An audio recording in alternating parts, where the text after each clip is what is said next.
एक सवाल पूछता हूँ मैं आपसे। घर में कभी लाइट गई है? गर्मी की रात हो, एसी बंद हो, फैन बंद हो और तुम बैठे हो पसीने में, तब क्या करते हो तुम? यही ना कि एक नोटबुक उठाते हो या फिर कोई मैगजीन उठाते हो या फिर कोई कपड़ा उठाते हो और हाथ से हवा करने लगते हो, है ना? तो बेसिकली तुम उस वक्त एक पंखा बन जाते हो। लेकिन दोस्तों, ये पंखा सिर्फ हाथ से हवा करना नहीं है। पंखा एक पूरी सभ्यता है, एक कला है, एक पूरी विरासत है। और आज हम इसी के बारे में बात करेंगे। आज का चैप्टर थोड़ा अलग है। ये कोई कहानी नहीं है, ये एक इंफॉर्मेटिव आर्टिकल है जिसका नाम है विंड्स ऑफ चेंज, जिसे लिया गया है गाथा.com से। गाथा.com एक वेबसाइट है जो इंडियन कल्चर और क्राफ्ट्स के बारे में लिखती है, तो वहीं से इस आर्टिकल को लिया गया है। तो चलिए चलते हैं इस आर्टिकल में और उसे गहराई से समझते हैं। तो सबसे पहले एक छोटी सी बात, पंखा शब्द आखिर आया कहाँ से? तो देखो, ये आया है पंख से। पंख मतलब आप समझते हो ना, पक्षी का पंख, यानी कि बर्ड्स फीदर। सोचो, सबसे पहले जब किसी ने पंखा बनाया होगा, शायद किसी पक्षी का पंख ही क्यों ना उठाया होगा, और उससे जब उसने हवा की होगी तो उसे क्या ही फील हुआ होगा। एक ठंडी हवा महसूस हुई होगी, है ना? अब पंखे का मतलब क्या होता है? अब पंखा का मतलब होता है कोई भी फैन, और पंखी का मतलब होता है एक छोटा सा पंख वाला फैन जो एंशिएंट इंडिया में यूज होता था। तो ये तो हुई पंखा पंखी की बेसिक जानकारी। अब ये सबसे जरूरी सवाल ये आता है कि पंखा कितना पुराना है। एक बार गैस करो, 100 साल, 500 साल? नहीं, सेकेंड सेंचुरी सी से, यानी कि 1800 साल से भी ज्यादा पुराना। अब आप लोग कहो कि भैया कैसे पता आपको? तो मुझे पता है अजंता की वॉल पेंटिंग से। ये वो बुद्धिस्ट पेंटिंग्स है जिनमें हमें पंखे की छवियां मिलती हैं। मतलब इससे ये जाहिर होता है कि 1800 साल पहले भी इंडिया में लोग हाथ से पंखे से हवा करते थे। और सिर्फ पेंटिंग्स में ही नहीं, कढ़ाई में, मूर्तियों में, नक्काशी में भी पंखे की छवियां मिलती हैं। तो यहाँ तक हमने ये तो समझ लिया कि पंखा कितना पुराना है। अब हम ये जानते हैं कि पंखा कहाँ कहाँ यूज होता था। तो देखो, पहला, मंदिरों में देवताओं को पंखे से हवा करते थे। सोच के देखो दोस्तों, भगवान को भी गर्मी लगती थी। दूसरा, राज दरबारों में, यानी कि राजाओं को भी पंखे से हवा की जाती थी।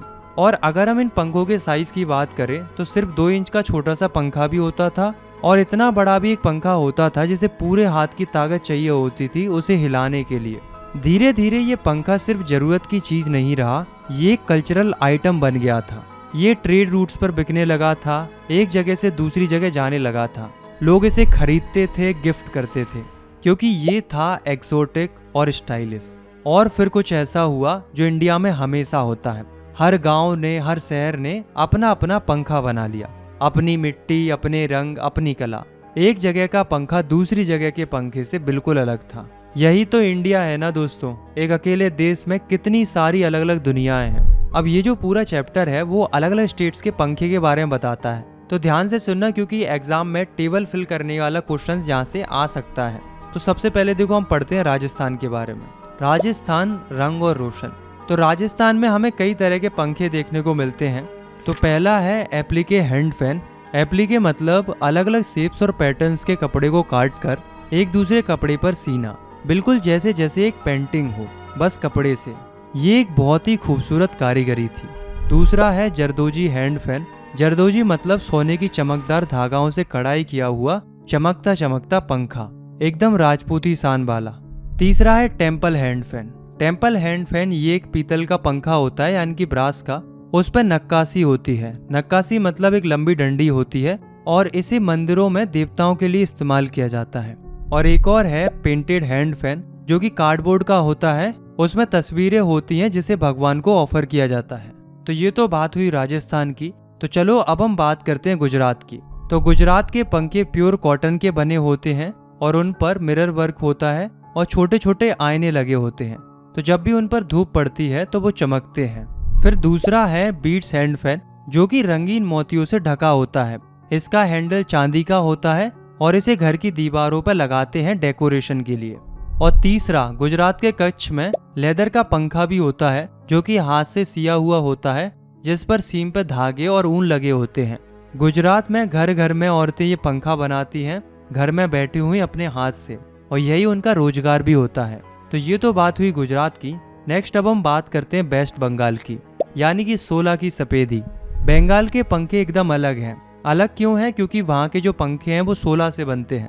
16 एक पानी वाली घास होती है, और उसके अंदर का हिस्सा एकदम सफेद, हल्का, स्पंजी जैसा होता है। इससे बना हुआ पंखा, जिसे तालपत्र बोलते हैं, ये बहुत ही हल्का और बहुत आसान कैरी करने वाला होता है, यानी कि इसे हम कहीं भी ले जा सकते हैं आसानी से। और बंगाली घर में ये एक जरूरी चीज है, हर घर में मिलेगा आपको ये। चलो अब हम आते हैं उत्तर प्रदेश पर।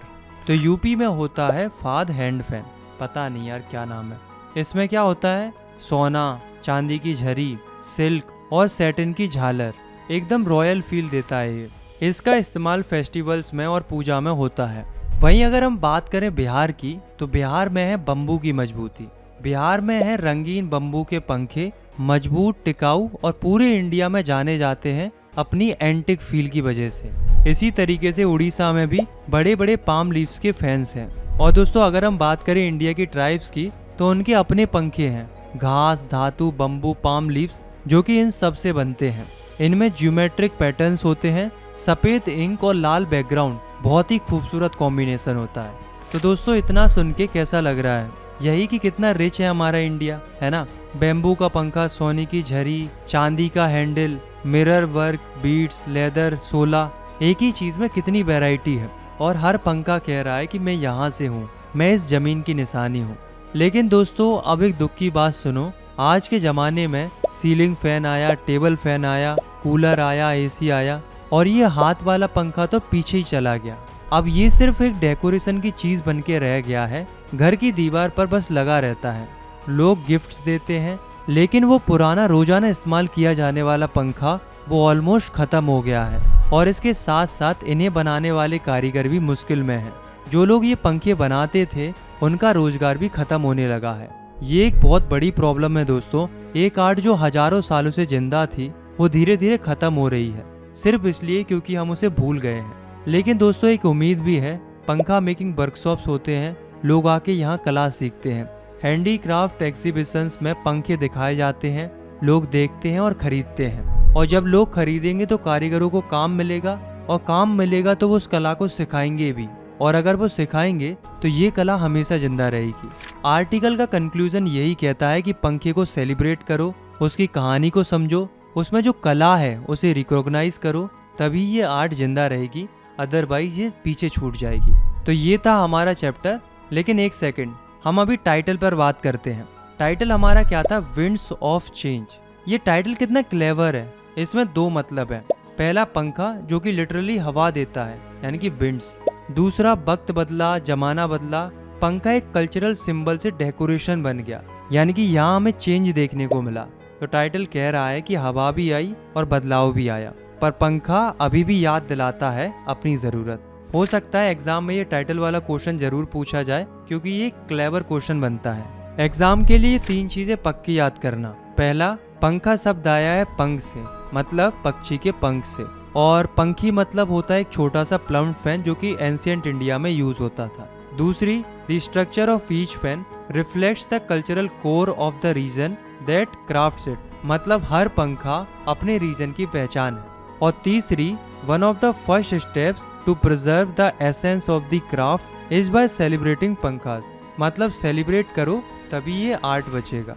तो दोस्तों आज आपको एक नई रिस्पेक्ट फील हुई होगी हाथ के पंखे के लिए, तो एक बार उसे थैंक यू बोल देना अगर आपके घर में वो पंखा हो तो। अगली बार जब भी कोई पंखा दिखे तो रुक के देखो, वो सिर्फ एक हवा करने वाली चीज नहीं है, वो किसी कारीगर की मेहनत है, किसी गांव की कहानी है, किसी परंपरा की निशानी है। आप चाहो तो इस वीडियो को लाइक कर सकते हो अगर आपने कुछ नया सीखा है, साथ ही सनलाइक स्टडी को सब्सक्राइब भी कर सकते हो।